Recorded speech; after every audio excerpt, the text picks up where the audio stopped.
Welcome into the Saints Insider podcast for Thursday, May the 16th. Zach Ewing with Matthew Paris, Luke Johnson, and Jeff Duncan here from our Saints Insider studios. We got the Saints schedule, and we're going to go through game-by-game predictions for that schedule with the help of these very handy win and loss cards. We're going to tell you what we think, old school style.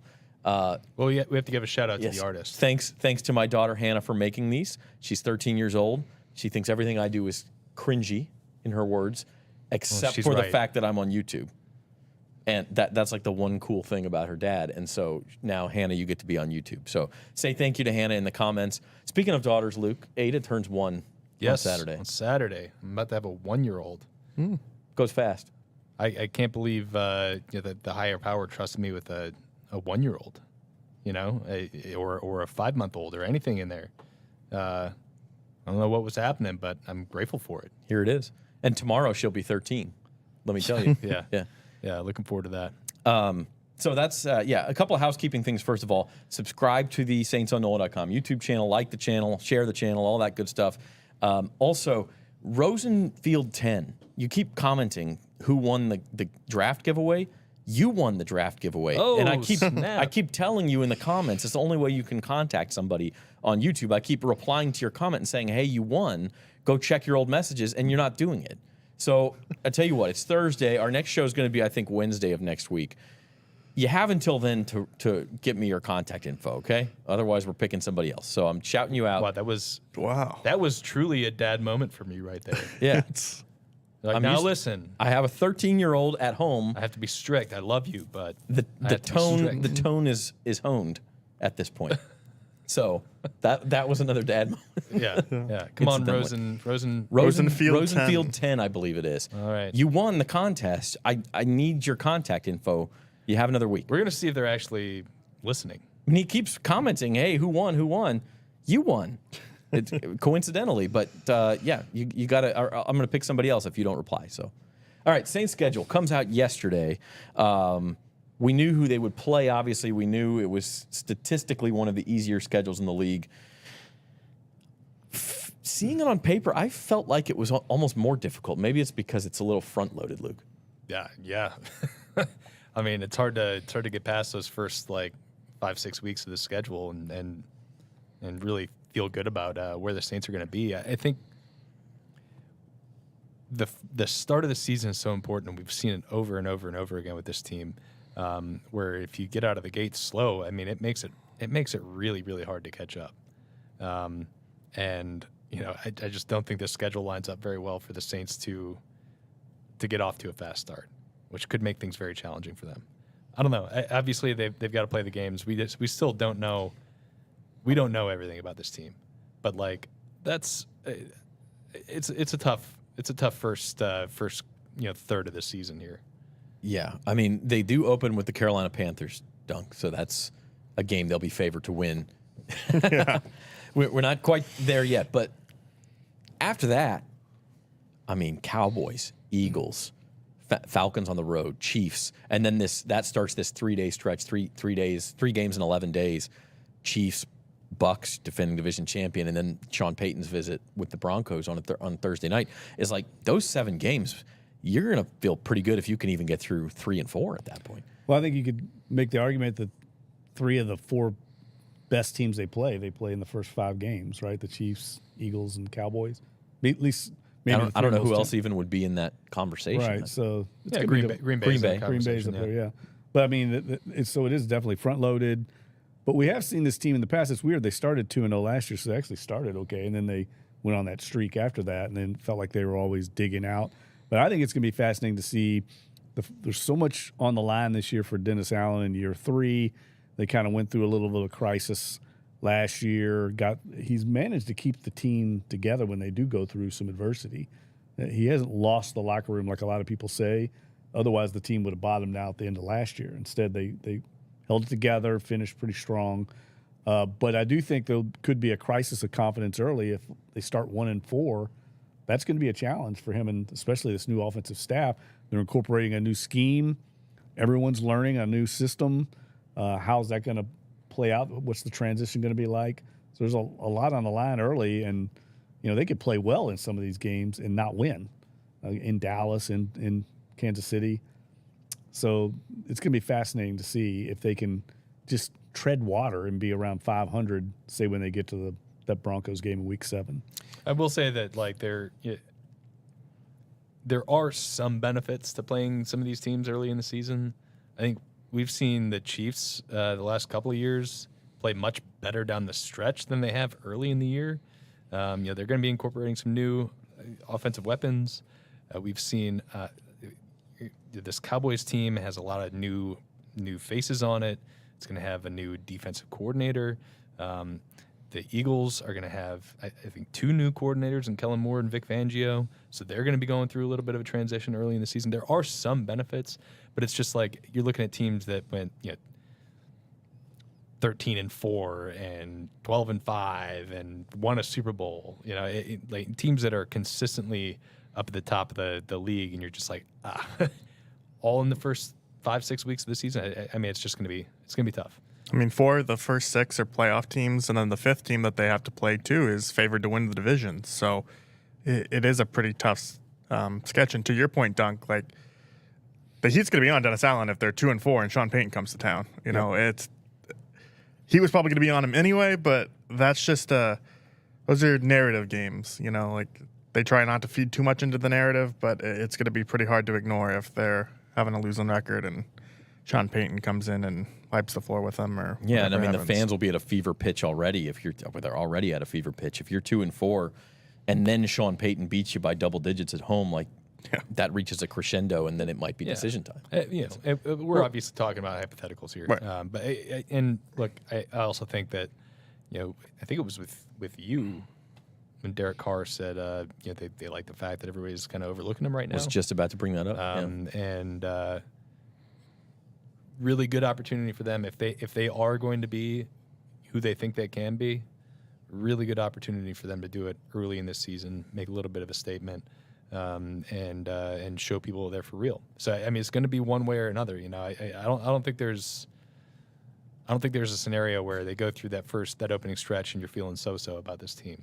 You're going to feel a lot better about them, or you're going to be like, it's going to be a tough year. Yeah, Matt, you've brought this up too, where if they can exceed some expectations, and with that tough early schedule, it's kind of the opposite of last year, where it's like, man, they better be 5-2 after 7 games.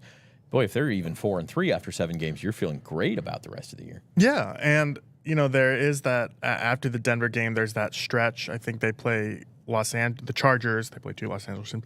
They play the Chargers and then the Panthers again. And I think the Chargers will probably be a lot better, but those are still 2 winnable games. Have an opportunity to go on a little bit of a run. Then it gets a little tougher. I know Cleveland is one of those. I think that's the 4th game. Atlanta again. Yep. And so, you have a little bit of you can have momentum going into the bye week. It's just a lot of these teams, I know the records aren't as good, but Luke, I think you touched on this in the last show we did, was the quarterbacks are a lot better that they face, and that could give them some problems. That's where, you're interested to see, all right, this defense is still pretty good, but how much do they decline, or do they decline as all these guys get older? It's just, they've put a lot of resources in to try and upgrade this roster and the offensive line, the secondary with Kool-Aid McKinstry. I think some of those upgrades will be tested pretty early on. Okay, so we're going to go through the schedule game by game. And I think just to finish your thought first, Matt, if they do get into December, the schedule does lighten up.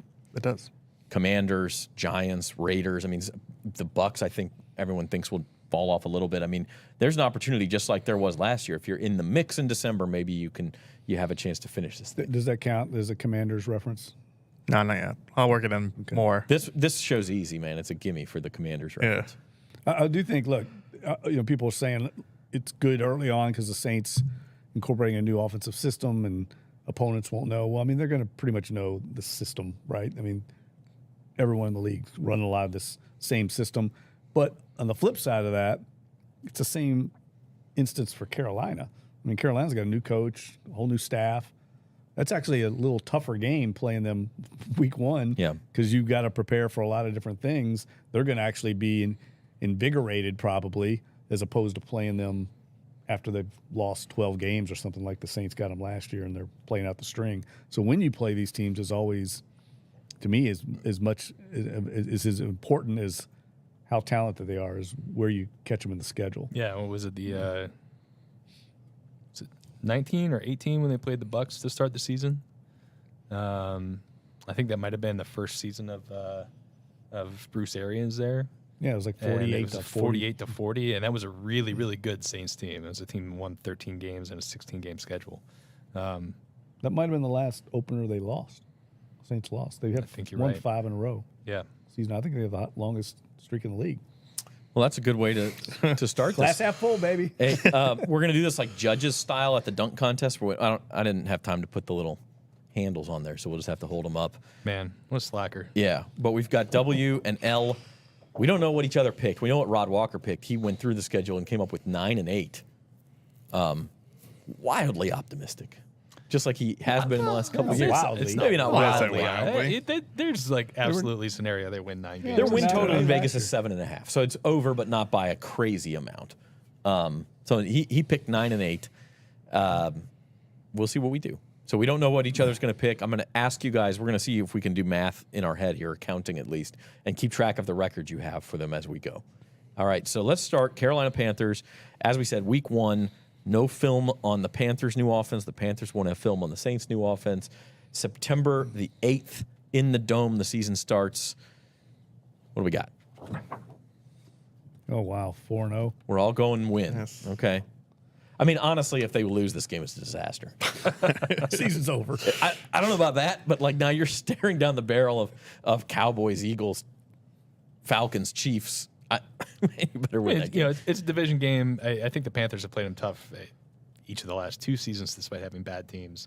But like, I think they kind of lose out on some of the benefit of having the new play caller, because the Saints went up against Dave Canales twice last year with news of Tampa Bay.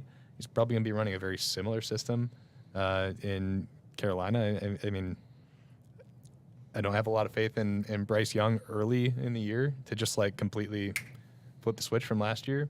So, I mean, there's going to be some surprises. They always play them tough, but I think the Saints are still a better team. And I don't think Carolina upgraded their roster to the point where you have to be like, whoa, They drafted Xavier Legette. They added a running back, but And Bryce Young's got to be drastically better.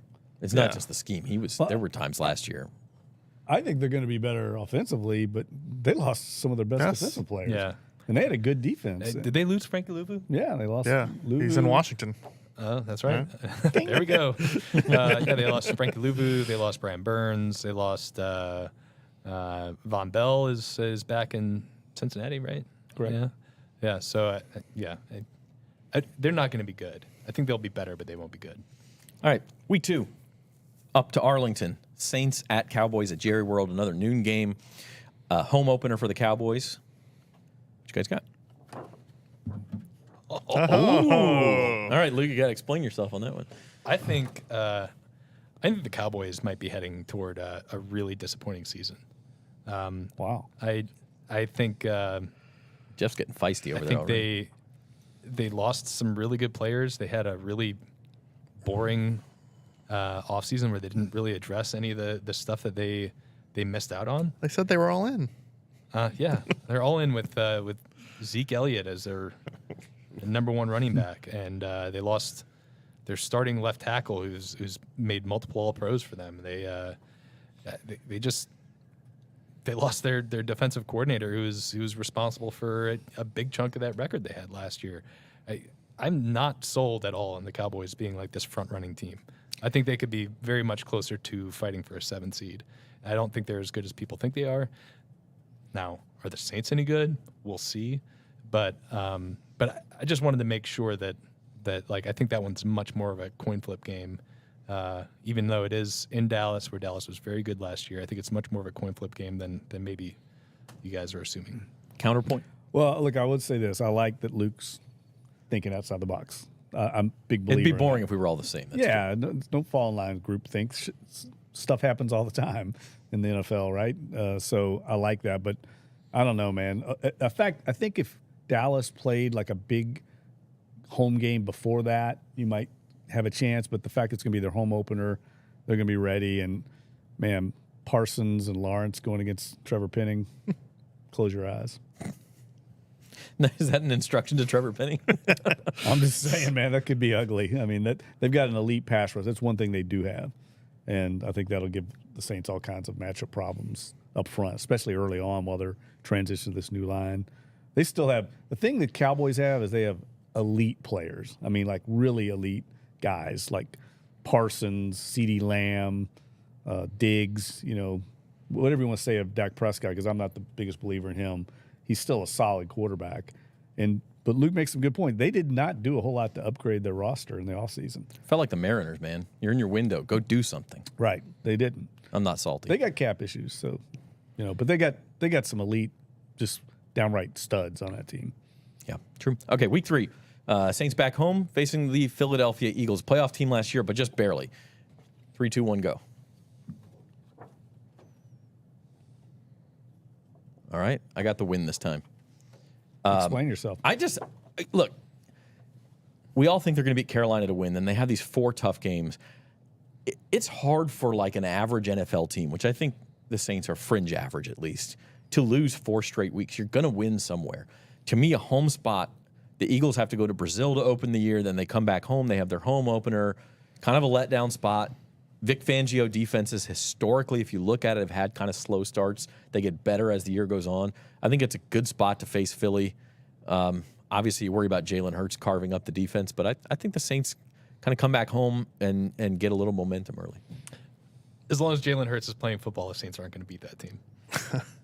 Okay. He's like designed in a lab to just like eviscerate that defense. I also think their offense will be a lot better under Kellen Moore too. Like Jalen Hurts said that Brian Johnson wasn't ready for his play calling, and like Jalen Hurts is like as a company man as it gets. Yeah.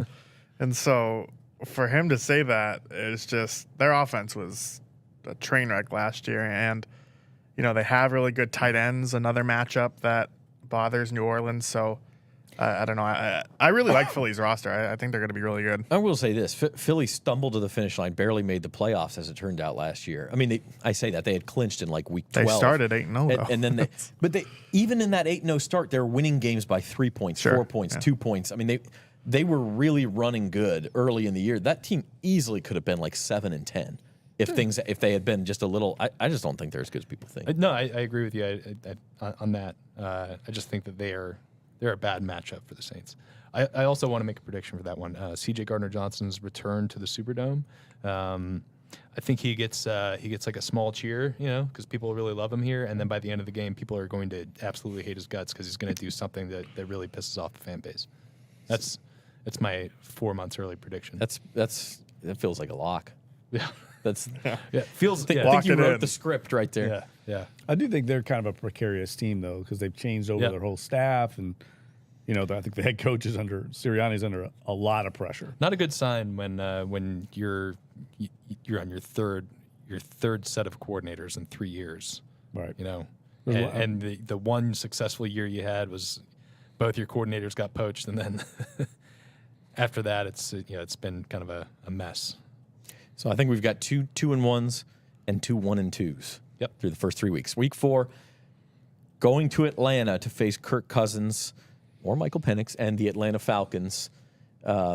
Maybe walking into an ambush in Atlanta. First road division game. What you guys got? Ooh. Oh, wow. The people aren't going to like that. Oof. Did anybody think about a win here? I thought about it. Yeah. I don't think they're going to remember that season ender. It feels like you're walking into an ambush. Yeah. Yeah. I thought about putting a win there, but I think that first time going up against a division rival with some new elements to it. Raheem Morris is obviously familiar with the NFC South from his time in Tampa. He knows what that rivalry is going to be like. I think Kirk Cousins has played well against the Saints in the past. I think that one just feels like a loss to me. Both teams kind of run or are trying to incorporate this, new scheme. They hired Zach Robinson, who the Saints were interested in. So I like Kirk Cousins there. It's not a primetime game, so Kirk, I think, will do pretty well. And it just feels like Atlanta, I think, has the potential to be a little bit more explosive early on. And that worries me for the Saints. Yeah, and Zach Robinson was on that Rams coaching staff last year. That, Yes.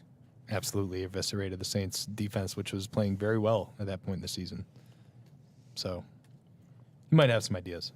Yeah, just maybe. Call up And Sean he McVay and got be some like, weapons too. Hey, what did we do that time? Yeah. All right, so 2-2s and 2 1-3s. Week 5, Monday Night Football, Arrowhead Stadium. Saints at the Super Bowl champion Chiefs. We're not even waiting. Yeah. I actually agree with Jeff. I think they could play well in this game. I just don't see it being enough. No, Arrowhead in prime time. I mean, that place is nuts. Yeah, I'm never going to take this version of the Saints team against Patrick Mahomes. Even though, like I said earlier, like they have the last couple of years been a team that's really found itself late in the year. Yeah, I don't feel good about that one at all. All right, so now a tricky point on the schedule. Anybody have anything else to add on that? I think look, the Chiefs do start slow at times, but that is not the game they're going to lose. I just don't see it. So Willie Gay revenge game. Huh? Key storyline there. Yeah. All right, week 6, Saints back home after a couple-week road trip to face the Bucs in their 3rd division game. This one's an awkward spot. It's like between, a Monday game and a Thursday game, but it's a huge game. Saints get it done? Oh. Whoa. Yeah. It feels like of the 3 in those 11 days, this is the one. If you've got to, I know you want to beat Sean Payton, but man, you got to focus on that one. Yeah, I don't want to be all doom and gloom, and I can't get that Week 17 game out of my head. I thought Tampa was really good, and they just stomped them. And maybe they show up, have something more to play for. Obviously, last season is last season, but I don't know. We'll see how Tampa had a nice offseason. They had a solid draft, brought in Liam Cohen to be their offensive coordinator, but I don't know. I just think this is a game the Saints really need, and it's hard to see them losing that type of game. I was wrong all last year, but I'm going to keep leaning into the bit here because I think I'm right. I think like Tampa has like fraud written all over They them. just feel like they're going to regress, don't they? I mean, they really bought into that, 9-8 or whatever the record was. Was it 9-8 last year? Yeah. Correct. They really Yeah. bought into their 9-8 division championship, and they signed Baker Mayfield to a $100 million contract, and they re-up Mike Evans, who was very good last year, but like look up the list of like receivers who've been productive after they turn 30. It's like not a very long list. I really love Antoine Winfield, but like it's just like they're keeping the band together for what? Last year a felt like their 9-8 ceiling. team, Yeah. they feel like a team that could finish 4th in the South this year. Like I truly believe that. I believe they could finish behind Carolina. I'm just like not sold on them. And please, let's save this for posterity when they win the division again. I just look like a complete idiot for the second year in a row. But I just don't see it. I don't see it with the Bucs. And outside of a game here or there, including the home game last year in the Dome, Saints have played really, really well against the Buccaneers the last couple of years. So yeah, that feels like a win for me. Yeah, I agree, and I just think if you're going anywhere this year, that's the type of game you got to win. You just have to. It's hard to be inspired by Todd Bowles, too. I mean, I think he's solid, but he lost Canales. Yeah, I think they're definitely vulnerable. Canales is kind of the quarterback whisperer, has that reputation, did it with Geno Smith, did it with Baker last year. Now he's gone. Is Baker just a guy again? Yeah, they could be bad. They could actually be bad, the Bucs. Yeah. I'll bring the Bucs positivity. I think kind of to what you were talking about with Dallas, I think their good players are really good. Antoine Winfield just signed a huge contract. Tristan Wirfs is awesome. Yes. They have even Mike Evans, I know you mentioned the 30 thing, but he's still a really productive player. he was Baker awesome. Mayfield had a solid season. Devontae David, he's still there, right? Yep. Yeah. He's still productive like at his year age of his 25. career. Yeah. Well, he can play until he falls off. I mean, He's a really good linebacker. So I think they have some talent to push the Saints, but this is just a must-win game for them. All right, drum roll.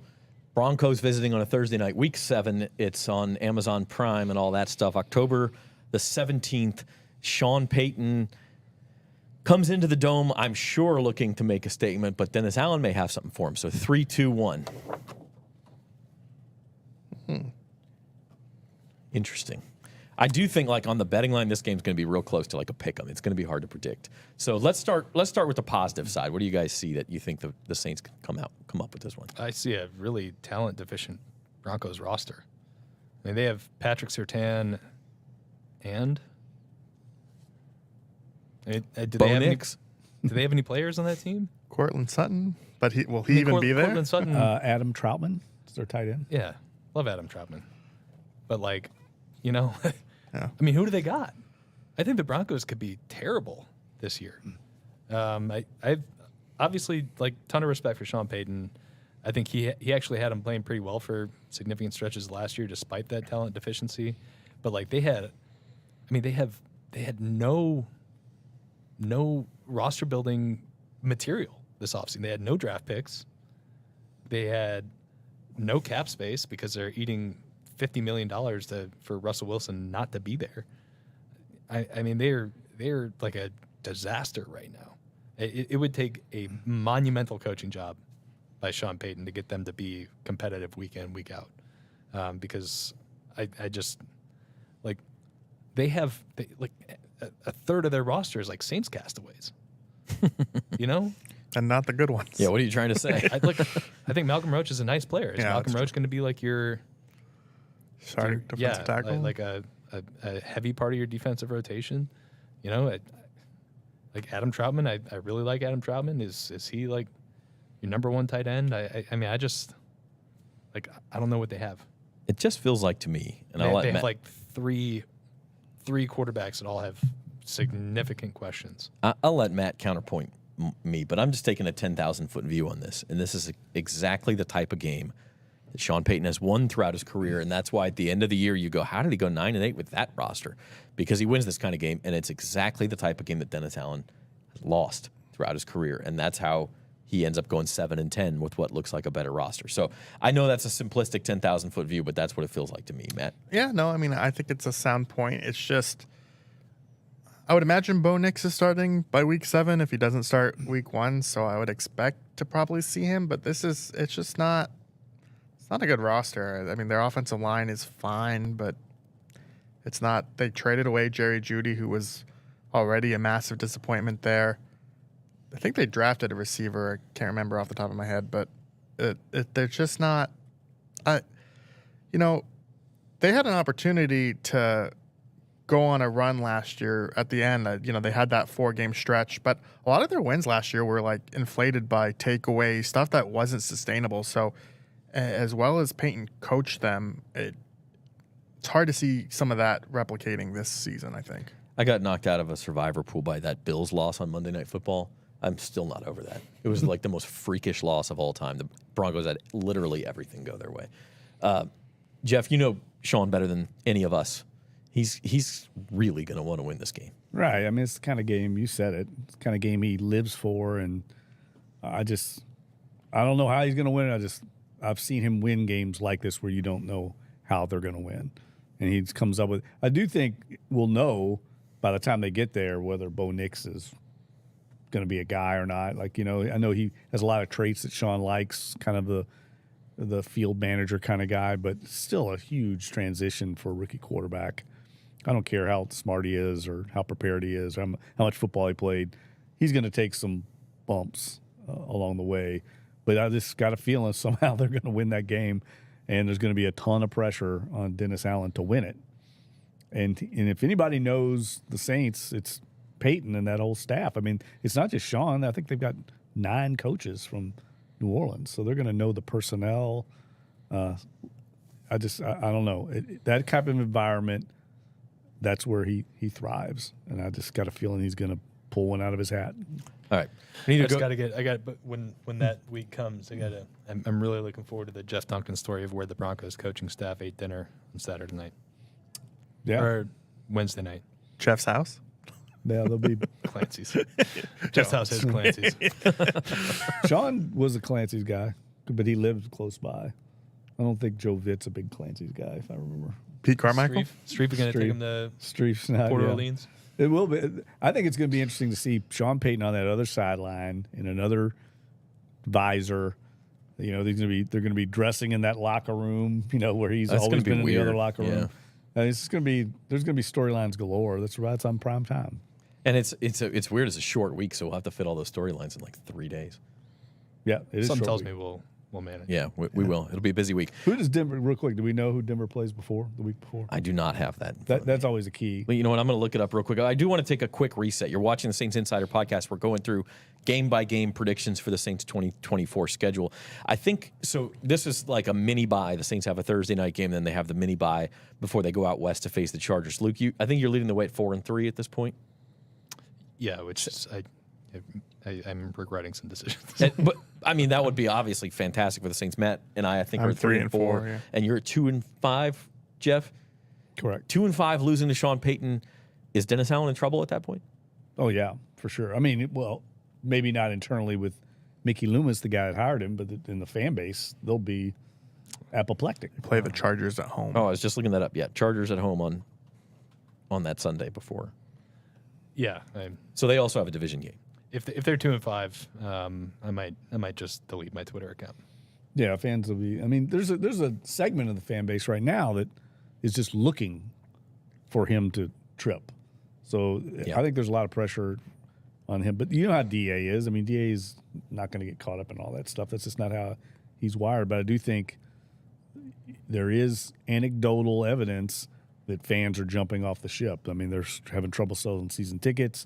I've had a number of people. I was at Jazz Fest one day, had people coming up to me, I don't know at all, telling me they ditched their season tickets for the first time in 15, 16 years. You know, that's being replicated throughout the city. So, yeah, there's definitely some pressure on him. Yeah, 2-5 win. would only And ratchet if he it up. loses to Sean Payton with that roster, I mean, it's not like there's expectations on Denver.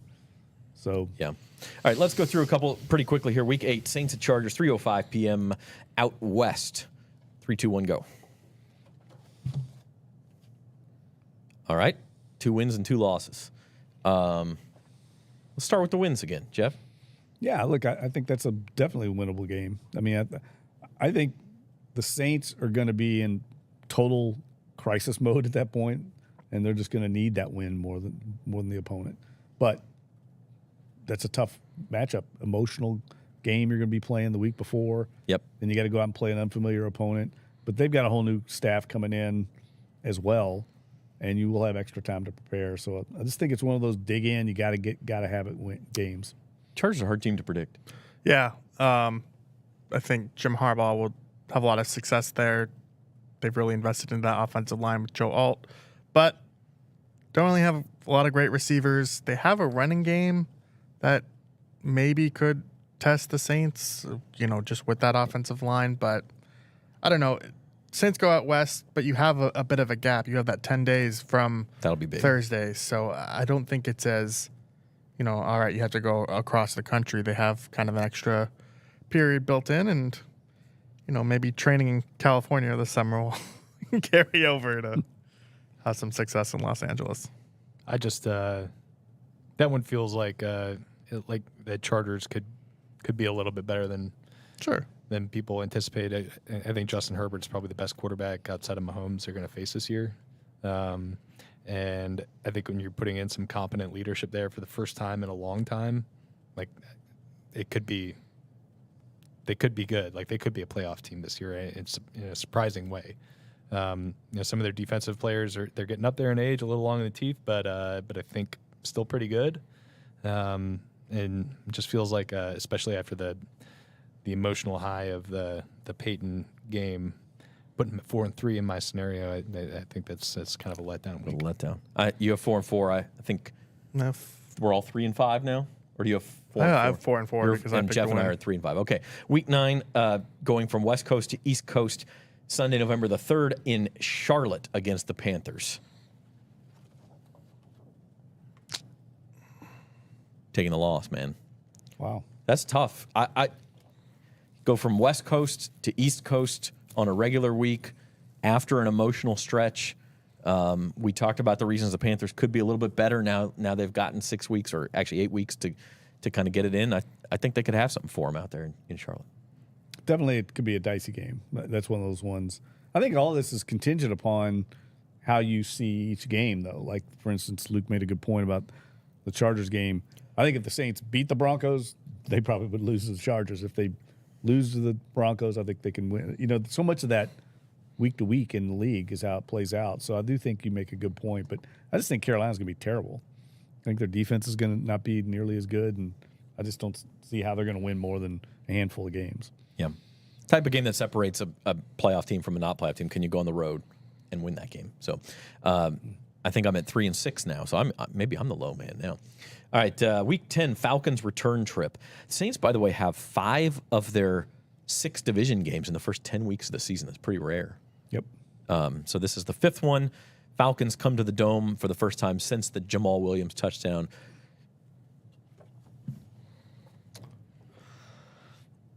All right, Jeff, you got been swept by Atlanta? Yeah, I think Atlanta's going to be really good. I mean, I think they're going to be legit. Like, they could be one of those teams that ends up winning 12 games this year or something like that. I mean, I think their offense has to be better. It can't be worse. And they got some studs, too. I mean, that playmaker group, I think, is by far the best offensive playmaker group in the division, which isn't saying much. But, yeah, and I think the Saints will have had a little success and be ripe for a loss. I feel like I'm the opposite. I think they'll be angry. They'll come home pissed off, and they'll kind of do that thing they do where we're almost ready to give up on them, and then they find a way to win. Yeah, I think just home road split in the season series sounds about right to me for these two teams. Yep, That's exactly, I have them sweeping the Panthers. I picked the Falcons earlier, but it just law of averages sort of deal.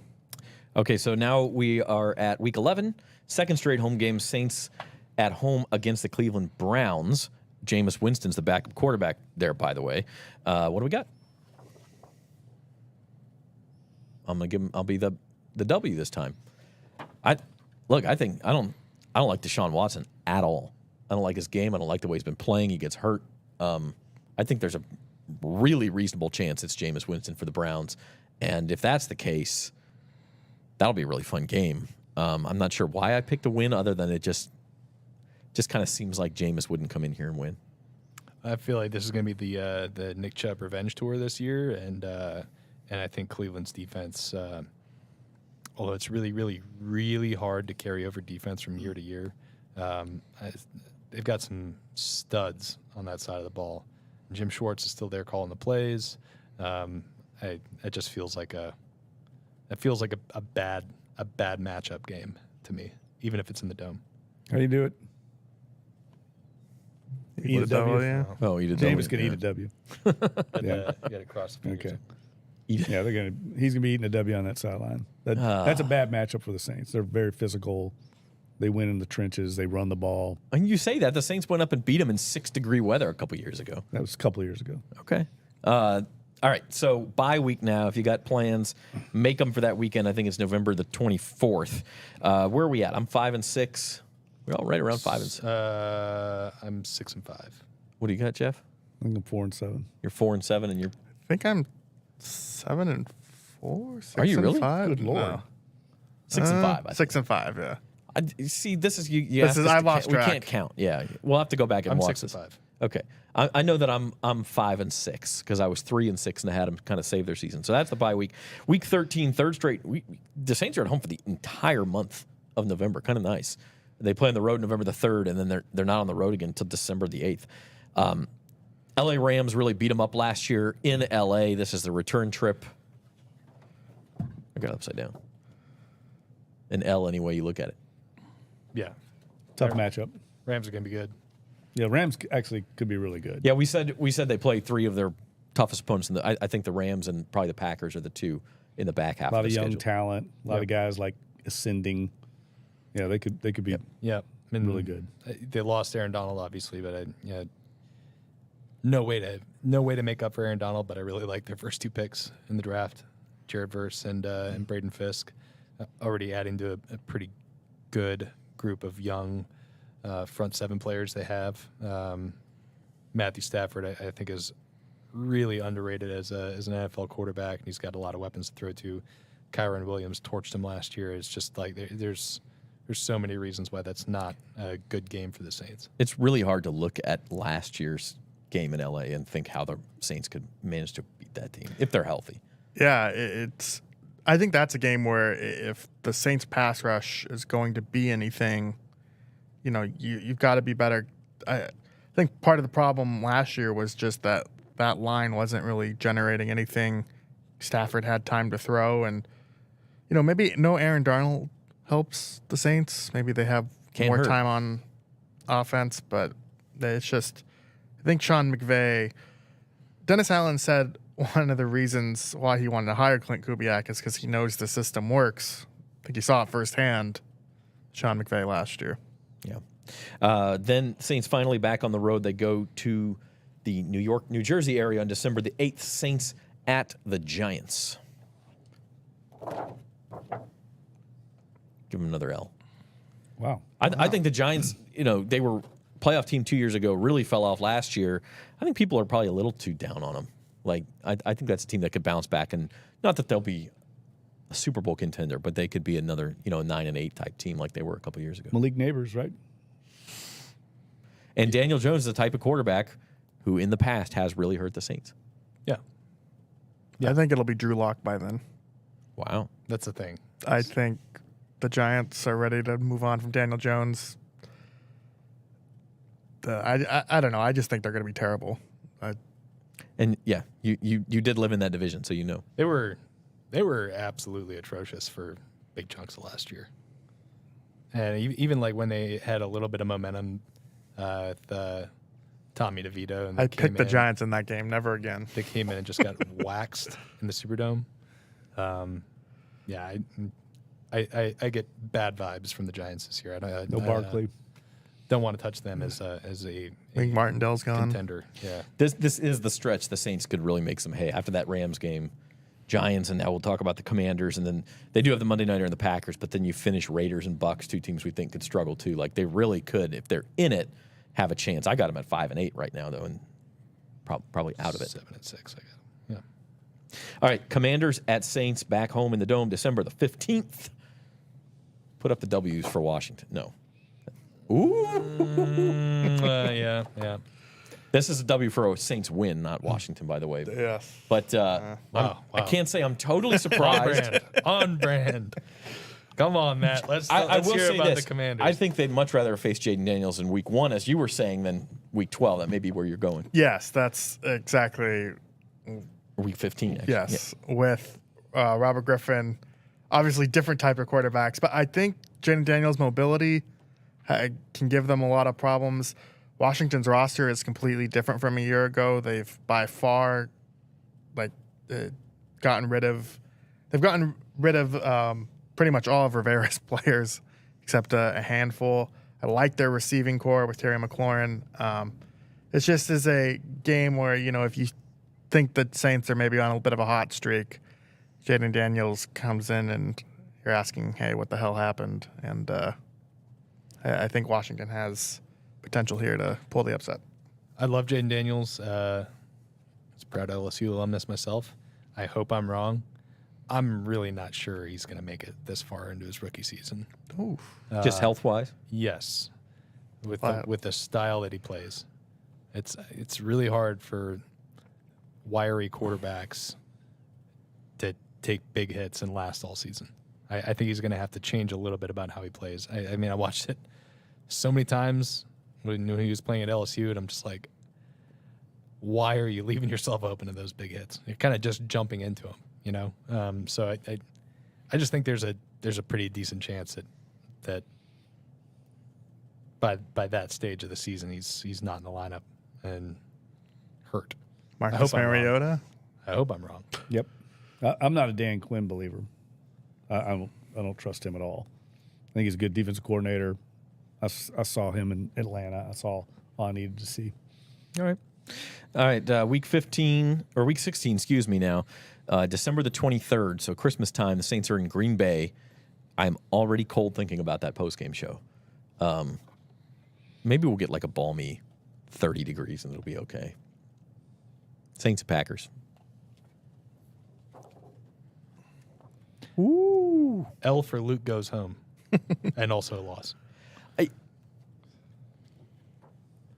We're not going to bet on Saints games, obviously. But a lose to Commanders, beat Packers parlay would pay pretty well if anyone's interested out there. I just, similar to your point earlier about the Panthers, losing to the Panthers, coming off, I feel like that may be all right, we were let down against the Commanders, we're pissed off, and I think the Packers are going to be really good. Jordan Love is a really good quarterback, but I don't know that the Saints played them pretty well last year. I know Jordan Love was still rounding into form, but if Derek Carr doesn't get hurt, they probably win that game, and I don't know. I do think the Packers are getting maybe a little too much credit for that playoff win. They played really well that day. I don't know that they're like this exceptional team, Well, but this is a tough spot. I mean, I agree with you on that, but like over the last 8 games of the regular season, I think Jordan Love might have been the NFL's best quarterback, just by statistics. He was really good. He really turned it on, and I actually really liked the moves they made this offseason. They signed Xavier McKinney. I think their running game. Raiders the Raiders running back Yeah, Jacobs. yeah, well, it's Josh Jacobs, but I'm blanking. Is it Mike or Matt LaFleur who's a coach up there? Matt LaFleur. Yeah. Mike's his brother who's a coordinator. I think his offenses have always had a really great running element, and they've always had multiple guys who can hurt you as a runner. So I think Jacobs and A.J. Dillon and I think Marshawn Lloyd was a running back they took out of USC. I think they're going to be a really, really good team. I think they could be kind of maybe in the 2-3 seed zone in the NFC, competing with the Lions for the NFC North title. So I have a hard time seeing the Saints go up and play in a cold weather game. Yeah, I think Derek Carr has been known to not really play well in those cold weather games at night. Prime time, Lambeau Field's gonna be rocking. That just feels like a no for me. Packers don't lose those December games at home. Yeah, they'll be out of their element. Dome team on the roads, 20 degrees. Cam Jordan was already complaining about it yesterday on Twitter. Yeah, he's already it was pretty. He's funny. already showing cracks in the armor. Yeah, I don't see it. Blake Groupie looking like the kid from the Christmas Story, Right. All where he's in wrapped up. the giant. Then he comes out and redeems his miss last year and hits the game winner. Just when you thought we couldn't mess up anymore, you totally redeemed yourself. That's right. Okay, week 17, Saints home finale. Derek Carr's old team comes into town, the Raiders, on December the 29th. What you guys got? I think the Raiders are going to be one of the worst teams in the league. I see absolutely nothing I like about that team. Devontae Adams and nothing else. Max Crosby. Oh, well, I really like Antonio Pierce. Brock Bowers. Sure. Brock Bowers, Devontae. They have some nice players. They have no quarterback. And I think they got suckered into hiring Antonio Pierce because he finished so. Well, how do we know this guy's going to be a good NFL coach out of 7 games and nothing else? Yeah, how many times have is like the interim gone on to sign and then done really well? I can't think of any top of my head. Dabo Swinney is like the poster child for that, but college football is obviously a much different story. Yeah, I think of all the games so far, I think this is the easiest one. There's a lock win. The only way that I think they lose this game, Matt, maybe is if it's a lost season and the Saints have an interim coach and those sorts of things. Yeah, Gardner Minshew. I mean, he almost got Indianapolis to the playoffs last year. If he continues to play as well as he did last year, I just think Shane Steichen and that coaching staff did a lot to prop him up. I'm not as confident in Las Vegas to do the same. All right, what are we at going into I think I'm at 6 and 9. I'm at 9 and 7. Or I'm sorry, I'm at 7 and 9. 7 and 9. 9 and 7. I have no idea. I don't know. Classic. 6 or 7. Yeah, you might be 8 and 8, Jeff. If No. I'm trying to, you're not No, I'm definitely not. 7 and 9. I was 4 and 8 at one point. So if they're 9 and 7, they're probably playing for their playoff lives in Tampa, week 18, January 5th is the Sunday. The game could get moved to Saturday. It'd be that weekend. So it could be a very big game like it was in Tampa last year. If they're 7-9, it's probably not. So that may affect our picks here, but Week 18, go. 3 losses. All right. Wow. You guys Well, are my thought on it haters. is, Haters. Jeff, if they're 7-9, they're playing out the string, and who knows Right. what could happen. And so I just have them. I thought this looked like a 7-10 team from the get go, and that's what I'm sticking with. So, what do you? I Got? just think Tampa's going to be terrible, so I'm betting on that. I did too. Also just betting on them finding a way to be in the mix and fall short for the 3rd straight season. Yeah. 4th straight, right?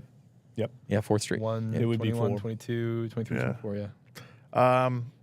I just think Tampa will be in the mix. I think they're going to be better than what you guys think, and it's a big game. And I just 10 feels very optimistic. So just gotta. That was part of my Reining it in. Reining it in. Yeah, I read it in a little bit too. I'm already at 9. You know what? If you wanna swap the Washington game and give or whatever. That's traditionally Just a not- game yeah. the Saints play well at. I mean, they always take a ton of fans down to Ray J, and it's Bucks fans or Bucks. They're terrible. Yeah, I mean, I don't know the last time Oh, they went man. down there. Yeah, Bucks fans are going to hate this podcast. Yeah. I don't Bring it know on. the last time like the they went down Jaguars. there and like really just played poorly. Even a couple years ago, they lost that Monday night game where they just choked it away. To be quite frank, but they didn't play. They obviously played very well for 3 quarters. I don't know. Yeah, that was an epic choke job. They would have been in the playoffs if not for blowing Two blowing touchdown a 16 to nothing lead. Yeah, with like 3 minutes left to go. Oh my God, I could or not believe 16 that. to 3 lead. It was right. It was 16, something like that. It was Yeah, they'd done nothing the entire game. absolutely epic. But Yeah, I think like Tampa had like 1 first down, Right. something like that. It was unbelievable. interim coach Dennis Allen, right? No. That was his. Oh, his that was first a season. 9-0 game. I'm thinking That was his first Yeah. season, and that was with Andy Dalton as quarterback, and they had like a 3rd and 1. It's like a 3rd and 1, and they like threw a slant to Marquez Callaway or something like that.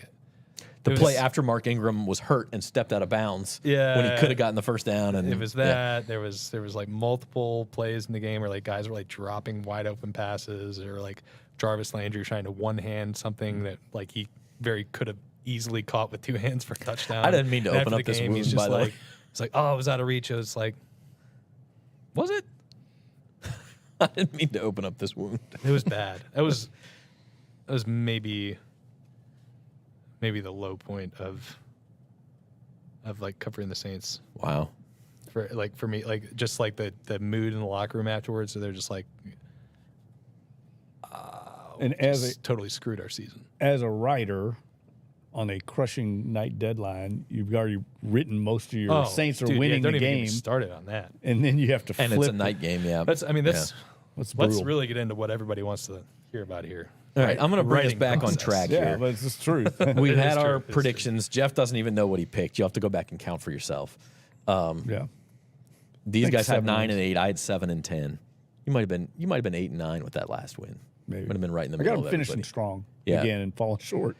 They have that down. I guess, and we have months to talk about this now, but just to wrap things up, is that sort of season enough to keep the Dennis Allen, Derek Carr era going in New Orleans? I think it depends on who you talk to, because I think a lot of people would have felt that last year wasn't enough. They'd seen enough out of the first 2 years. Saints obviously are taking a longer and more measured view of it, and I think we'll see it play out this year, whether that's the right way to do it. But I don't know. Like they might see 9 and 8 and come up with some like we were right there, here, and here. This bounce goes our way. We're in the playoffs, and talk themselves into going back and doing another year of it. But I think the only way to me that Dennis Allen can really cement himself into that job and earn a 4th year is to go out and do what nobody's expecting him to do. I think everybody's expecting him to do what we've just talked about, somewhere between 7 and 10 and 9 and 8. And there's a big difference between those two, by the way. I mean, 9-8 can get you into the playoffs potentially. 7-10 isn't. But is there a big difference? I mean, I think that